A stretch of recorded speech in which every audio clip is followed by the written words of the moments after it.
ክቡር አቶ አወል አርባ የአፋር ክልል ርዕሰ መስተዳድር፣ ክብርት ወይዘሮ ጫልቱ ሳኒ የከተማና መሰረተ ልማት ሚኒስትር፣ ክብርት ወይዘሮ ሳራ አህመድ የፌዴሪ ፌዴሬሽን ምክር ቤት ምክትል አፈ ጉባኤ፣ ክቡራትና ክቡራን ሚኒስትሮች፣ የተከበሩ ወይዘሮ አሲያ ከማል የአፋር ብሔራዊ ክልላዊ መንግስት ዋና አፈ ጉባኤ፣ ክቡር አቶ አብዲ ሙሳ የሰመራ ሎጊያ ከንቲባ፣ የተከበራችሁ የፌደራልና የክልል ከፍተኛ የመንግስት ስራ ኃላፊዎች፣ ክቡራትና ክቡራን የፎረሙ ታዳሚዎች፣ በሉሲና አርዲ ቅሪተ አካላት ምስክርነት የሰው ልጅ መገኛ የሆነው ኤርታሌን በመሳሰሉ አስደናቂ እሳተ ገሞራዎች እንዲሁም በጂኦተርማል ኃይል አቅሙ በጨውና በሌሎች ማዕድናት የሚታወቀውና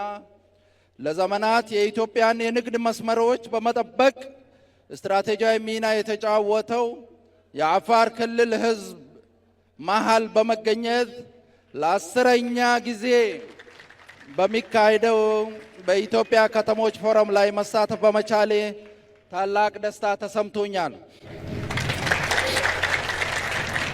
የአፋር ህዝብ የላቀ የኢትዮጵያዊነት ስሜት፣ ጽናትና ጠንካራ ባህላዊ ስርዓት ለብሔራዊ ደህንነታችን በዘላቂነት መከበርና ለጠንካራ ሀገር ግንባታ ፋይዳው የላቀ ነው።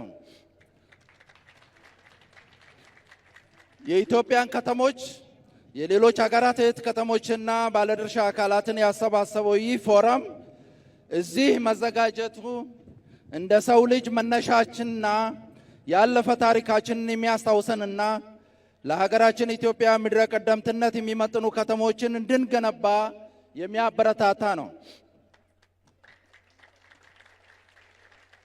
ፎረሙ የሚካሄድበት የሰመራ ከተማም ከመጀመሪያው ጀምሮ በፕላን የተመሰረተች ለወደቦች ቅርብና የኢትዮ ጅቡቲ ዋናው የንግድ መስመር ላይ ስትራቴጂያዊ ቦታ የያዘች በመሆኑ በሀገራችን ዋነኛ የሎጂስቲክስ የንግድና የቀጠናዊ ትስስር ማዕከል ለመሆን ትልቅ ተስፋ ያላት ከተማ ናት።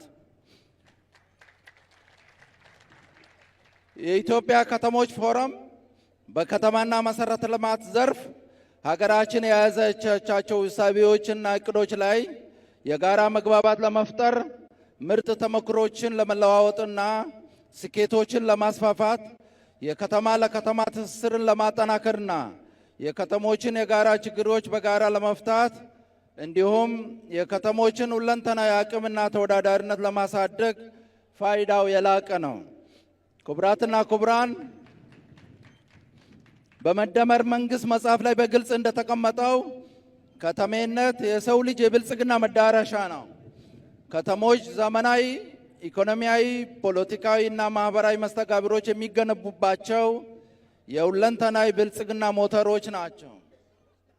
ከተሞች የቴክኖሎጂና የካፒታል ክምችት፣ ፈጣን የመረጃ ልውውጥና የእውቀት ፍሰት፣ የተቀናጀ መሰረተ ልማትና የኢንዱስትሪና የአገልግሎት ማዕከላትን በመፍጠር ሀገራዊ መዋቅራዊ ሽግግርን ያፋጥናል።